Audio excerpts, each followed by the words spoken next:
We're joined now by Colonel Larry Wilkerson, former Chief of Staff to Secretary of State Powell, currently co-chair of the U.S.-Cuba Policy Initiative at the New America Foundation. Colonel, thank you for your time tonight. Thank you for having me, Keith. Can you address the President's claim that the military is in perfect shape to fight the war on terror? Is this really what the Joint Chiefs say? Is it even what they said in public just today?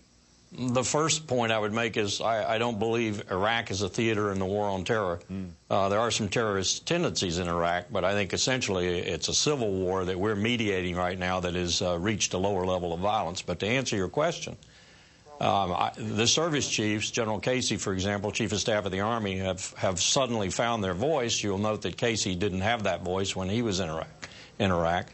And they're beginning to mumble, at least, and to talk about the lack of readiness, the deterioration of the land forces in particular.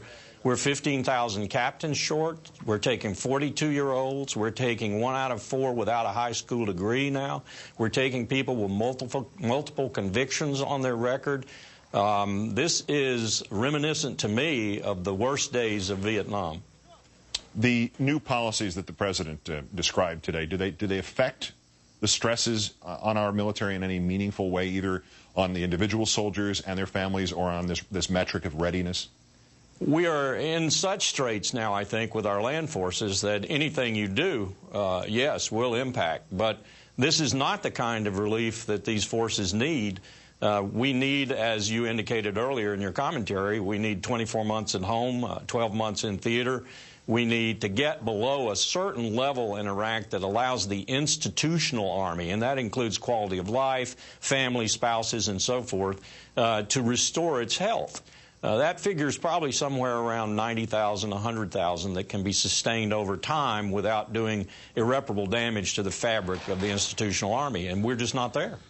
The whole point of what the President christened the surge was to enable further drawdowns, further troop removals. When Mr. Bush says we can't bring them home now or in July, we can't even start thinking about this until September, is he not admitting that the surge, that the escalation failed? Because obviously if you don't, as he put it, return on success, does that mean that you are staying on failure?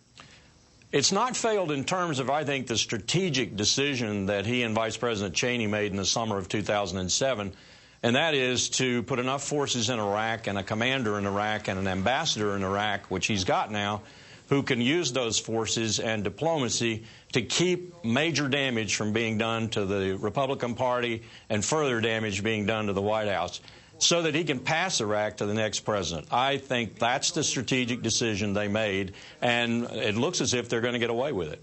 Mr. Bush's assessment of the threats facing Iraq, Iran and al-Qaeda, leaving aside the fact that we have made Iraq a new ally for Iran, doesn't Iraq face more profound threats than either of those? And if so, why did we not hear about them today?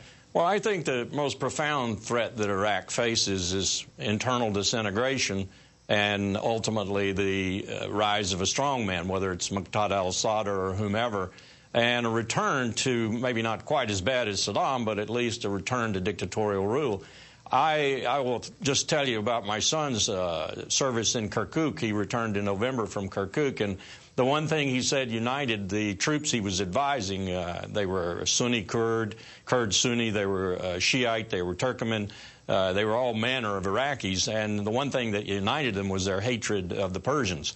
So I don't believe that there's a significant problem with any of these parties, whether it's Hakim, Maliki, al-Assad, or whomever in the Shiite sects, being overly fond of Iran. They're using Iran as they need to for what they need at the present time to contest for power in Iraq. But I don't think that there's going to be a real problem with too much Iranian influence in Iraq once we let the Iraqis take care of the problem.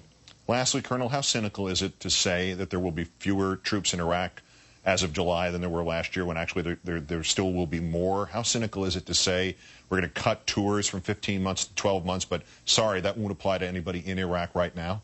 Keith, you're talking about an administration that treats the truth as if it were a commodity that's as disposable as plastic gloves. Well put. Retired Colonel Lawrence Wilkerson, former Chief of Staff for Colin Powell, Thank you, sir. Thank you.